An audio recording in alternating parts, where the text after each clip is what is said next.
Welcome back to Julie's Village. I'm glad you're here.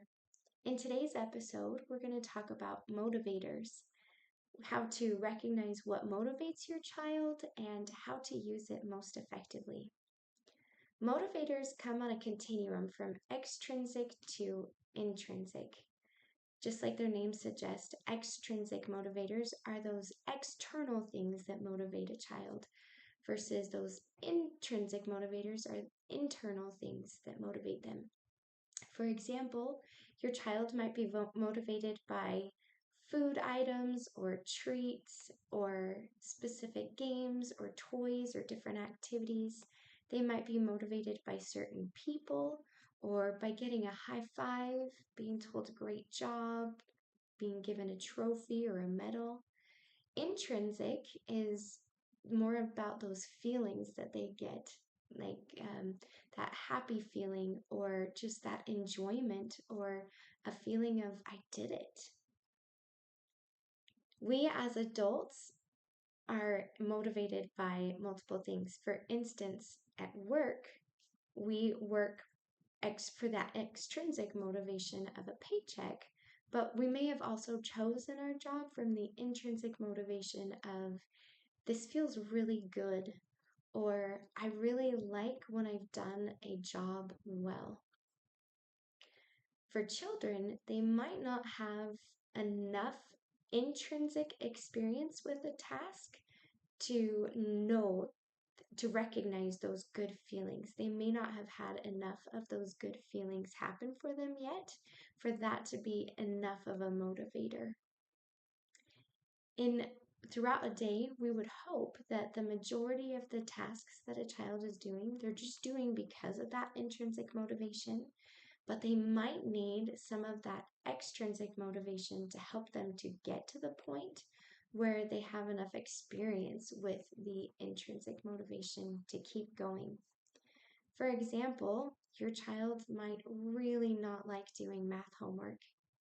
If that's the case, you might set up something like they get a Skittle after every math problem that they complete, or they get 10 minutes of iPad time after they finish the full assignment. Whatever it is, you can intentionally help them recognize that intrinsic motivation while providing that extrinsic motivation. For example, when they've completed a math problem, and you can decide if you do this when it's right or if it's wrong. Just the fact that they completed it could be reinforced. But you might say, wow, I noticed that you worked really hard on that problem. It took a lot of steps to complete it, and you kept going. You finished every single one. I bet that feels really good. And then you give the Skittle, or you remind them that they're getting close to their iPad time, or whatever it is. That again helps them to recognize that those good feelings are happening and that they're there by you pointing them out. That won't work for every child, but that is one example of how you might teach to that intrinsic motivation while providing that extrinsic motivation.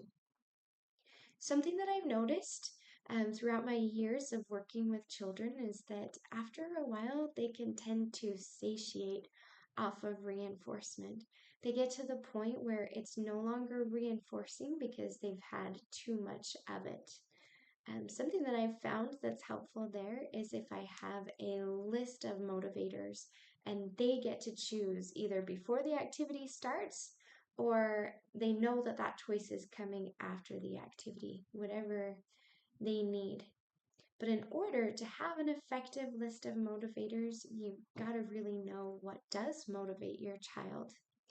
Some things are pretty obvious, especially those extrinsic. You might know already that they really love Legos and they love video games and they love root beer and they love ice cream. You might have a long list of those things already. But my invitation to you is to pay attention over a span of a week or so and start noticing other things that you see that they really like. You might start to notice different games that they like, or people that their face just lights up when they're around. You might spend some time noticing if they get more excited to be with adults, or more excited to be with people their own age, or more excited to be with younger children. You might notice that there's certain jobs that they just seem to enjoy helping you with. You might notice that there's certain phrases that you get more of a positive response from them when you use. As you keep this list, or continue to observe and notice and start writing this list, this is going to give you a whole arsenal of motivators to use for different things. Right along with that, to help avoid the satiation and to help in that effort to move from extrinsic to intrinsic, you might choose some things that are going to be, all right, these are things that they can only earn for those most difficult things or your highest priority things. For example, you might save ice cream only for a clean room, or some of those bigger food items only for a clean room. You might save video games for a certain amount because you don't want them on video games a ton. So you might choose just some really big things for you for them to complete to earn those video games. But then some of those day-to-day tasks, some of those smaller things that are still important to you, you might choose some smaller reinforcements for them to choose from. Like you might notice, okay, I just need to give them a high five after every time that they actually do turn off the light when they leave the room, or whatever it is for you. Having that list and then breaking it down into what is most reinforcing to them and what you are most willing to allow them to have quicker access to will help you to know how to set up a reinforcement system. You can then tie in the task analysis by looking for what do I see, where do I see a breakdown in their abilities with any given task. Task analysis is covered in another episode. You're welcome to check that out if you haven't already. And these two work really well together when you have analyzed the task and where your child needs help, and then knowing how frustrating that is to them, how much intrinsic motivation is already there. That will help you to know, what do I now need to include for extrinsic motivators to help keep them going even when it gets tough. Thank you so much for joining me today. I look forward to seeing you again on Julie's Village. If this was helpful, I invite you to like, subscribe, share it with others, help keep getting the word out there.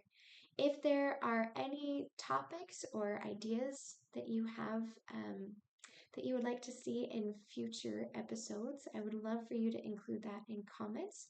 Or if there are any people that you would like to hear from, I welcome you to include that in the comments as well.